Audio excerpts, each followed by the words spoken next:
let's talk this out, man. Let's talk this out a little bit. Let's do it. We got a few things to get to today, and yeah, we'll get you up to Warrior basketball against the Raptors. No pods tonight. Yeah. And I'm going to figure out my prop du jour, my prop bet for the game. I'm feeling good after getting the Steph over 30 points last night. I feel like there's another win in there for me, not only for the money, but also so I can dispel this notion that I'm somehow like the cooler, like I'm ice cold. And I hope you're listening, Grandy, because your boy's hot, okay? One in a row. You're better. I'm warming. You've been better. Yeah, you've been better. Okay. You're not hot, but you're not as bad as you were 2 months ago. I'll take that. You went through the football season on an unprecedented joke of a run. I was a little cold. Yeah. Ice, baby. Fade the Dibbers. Fade the Dibbers. I was going to start a podcast called Fade the Dibbers. Yeah, your boy was cold. Yeah. But he's back. Anyway, this is my year. I did think of you when Steph put in his 31st. Dude. I'm like, had a bed. And I'm not trying to grind over a small wager during dinner, and especially when my lovely wife's supper doesn't know and the baby doesn't care, and I'm hitting refresh quietly under the table. It's like, come on, Steph, you got 25. You still have 25. Feel free to make a three, my dog. You willed him. You willed him to victory. Yeah. I'm proud of you. Yeah, well, the way I've been going, it was one of those things where, and one of his buckets got overturned. Yes. And I'm watching that because there was an offensive foul that happened before. I'm like, come on, gambling gods. I need this one. Stuff like this happens. It's really, it's funny. I really do want to talk about it. So it sounds funny for me to go, it's no big deal. Because it's a big enough deal to where I want to talk about it. Right. I do want to talk about it. I look, anything with Draymond Green is interesting. The relationship here, when he has a response like that, and for those, I should be mindful of the fact that you didn't all hear it.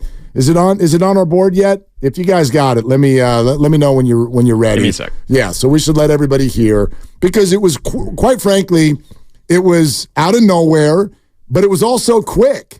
And that's why when I was driving around listening to Steiny and Goo today, I did kind of go, hold on a sec, Goo. Don't say Draymond came at him. He didn't come at him. He said, I'm surprised you want to talk to me. Now, it was sarcastic as all get out, but his message was, I heard you. I don't like your opinion, and therefore, right now, I'm not going to give you an expansive answer. And here's my message today. What both men have said is totally fair. Bonta didn't do anything offensive. He shared his opinion. It's been a strong one. Right. That's what he does for a living. And Draymond Green can be totally ticked off and handle it in a way where he's not attacking, which is how I would assess what happened last night. Also totally okay. And that is, I do appreciate that from Bonta this morning. He's like, I'm fine. I'm not offended. I'm not put off. The only thing I'd say is I do think there's been a characterization today that is not quite accurate in terms of what's been said about Draymond Green. There's not a one of us that hasn't been critical of Draymond Green, including Draymond Green. Right. So he knows that criticism can be out there. Dude, you got suspended twice this year. Your own coach has publicly said you've got to do better. But we do have to be accurate on what my guess is that upset Draymond, which is that some of us, Bonta included, have been advocating him being gone for some time now. That's different than saying, I don't like your behavior, you're letting your team down. To me, that's different when you say, dude, you've worn out your welcome and you should be out of here.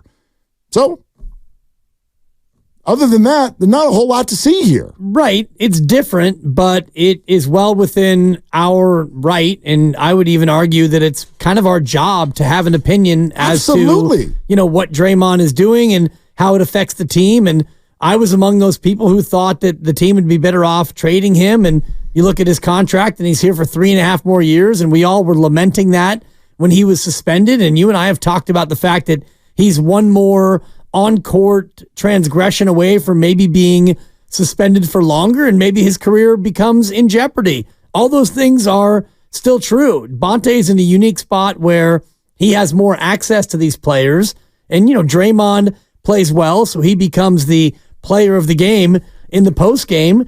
And Draymond has every right to address that with Bonta, then privately, with a phone call, with an email, with a firmly written letter, whatever he wants to do. I love when you do that. He can do it. Dear Bonta. No, well, you know what I mean? It hits me in my with one of those old feather pens, right? It's like, because my dad does this. Of course. My dad does this. And that's kind of the bit. I'm the king of the firmly worded email, by the way. Send an email. It's like, wow, you're really going to get them going. My friend Elvira, who I've been friends with for 35 years, she and I will share with each other when we write a firmly worded email. Because sometimes you got to write a firmly worded email to a company and say, look, this was not okay. You know, this service, whatever. So I'll do it and she'll do it, and then we'll share it with each other because we're both the king and queen of the firmly worded email. That's the best. So Draymond can handle it however he wants. I'm not saying anything to the contrary, but it felt to me a little bit of an unfortunate time to do that. And Draymond did it obviously for effect. Why do you feel that way? Because if Draymond's really bothered and you want to handle it, you know, man to man, you pull Bonta aside and you say, hey, Bonta, let's have a conversation in private. But Draymond wanted to do it the way Draymond wanted to do it. Yeah, I get, like, why is that incumbed upon Draymond? Like, it's not. I mean, and again, I'm not saying it's good or bad. First of all, we know Draymond. We know Draymond. Right, he does things that Draymond wants to do. But that's not how Draymond's going to handle it. He looks at this way, my guess. I'm not him. But if people are going to criticize you, Draymond is the type who's going to clap back. He's going to remember. Yep. And whether this is fully true or not, the process of, hey, game's over, and whoever at NBC is communicating with Raymond Ritter, the PR, just so you all know how this plays out. Yeah. There's a communication to Raymond Ritter who's on the court with the team, and they're like, you know what? We haven't had Draymond in a couple of games. Let's get Draymond. And Draymond is like, now I could go to the locker room. Oh, NBC's asking for a few minutes of my time. He's looking at that as a favor. Then the first voice he hears is someone who has triggered his sensitivities. Now, should it or not? That's up to everybody to have their own thought on that. But it has. Draymond doesn't like what Bonta has said on the radio, and he's like, and now you're asking me for a favor. Now you're asking me for a favor. Whether that's totally fair or not, probably not, because Bonte's got nothing to do with who... The ask. Exactly. It's the producer. But it's the producer to Raymond Ritter. Draymond processes this as, the guy who's been saying I should be traded for 8 months now wants to take some time on the court here at New York and talk to me. I'm going to take that opportunity to be real sarcastic. I get it, yeah. Oh, you'd like to talk to me now. I mean, again, would I have handled it that way? Would you have handled it that way? I don't know if this is one of those situations where we should ask ourselves that. It doesn't matter. Right. We know that Draymond is different than the average Bear. And quite frankly, we should have known that he would handle it that way. That's exactly how I would guess he would handle it. Well, I didn't know that he was such a listener. Well, exactly. So, except for we do. This is not the first time he's referenced things that hosts on this station have said. And Steph has talked about being the petty king. They all listen. And Clay and all Maybe the rest not of Wiggins, but the rest of them. Yeah. You listen. We know you do. How many ex-athletes have told you that? Many. Hell, Clay's dad has told me that. Yeah. He goes, they're all going to tell you they don't know during their playing career. Then they retire and they'll admit every single word. Every single word. Well, wouldn't you? Yes. If there was a show out there that was based on what we did here at 95.7 The Game, we would listen to it. Like if there was a podcast that was solely based on, today on Willard and Dibs. Brother, we go flying over to Barrett Sports Media's Fakakta rankings. They're not Fakakta, dude. We moved up this year. Nobody cares about or knows about, not one listener. And I think every show I heard on this station referenced them the next day. We didn't, even though we moved up. We made a nice little move. I love how we all like to act like narcissism is just not here. Not even a little bit. Oh, give me a break.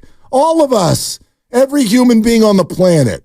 If you knew somebody was having a show about you, Dude. You're not going to tune in? And even though a lot of my mentions have been filled with vitriol, my Twitter mentions have never been more active than between yesterday and today. Yeah. Because there was an NBA aggregator that picked up the tweet. It's an aggregation sensation is what it is, Mark. Thank you. And so my mentions are continuing to explode. If you haven't heard it, and then we take your calls on this, 888-957-9570. Here's the end of the Knicks game last night, and NBC Sports Bay Area welcoming Draymond onto the show. Draymond Green, welcome to Toyota Warriors Postgame Live. Bully Fezzi, Bonta here. And first of all, let's talk about MSG. Bonta, what is it like? I'm shocked you're talking to me. The way you was talking about me when I got suspended, I am very shocked you're talking to me. Really? Really? Yeah? Really? Yeah, go ahead, though. Yeah, go ahead. Hey, tell me about Planet MSG. You guys go there once a year. There's a lot of Warrior fans out there. Describe the energy out there at MSG. It's always a fun game. Mm-hmm. And what you can't see is then the direct look into the camera with a look on, you get it? You get it? I'm upset, and I'm not going to give you much. Always fun game. You got 3 words. And to be honest, one of the things that I loved Bonta immediately picking right back up. That was pro. Stay on it. You've done TV. Yeah. I've done TV. It's not easy. And there's times when things don't go the way that you want them to go, and it's live, and you got to keep going. And I've had some famous ones, whether it was one for the thumb, brother. I've had other ones that luckily we have no recording of, but I didn't love Festus Ezeli basically cracking up. Well, I mean, we can get into all of it. I mean,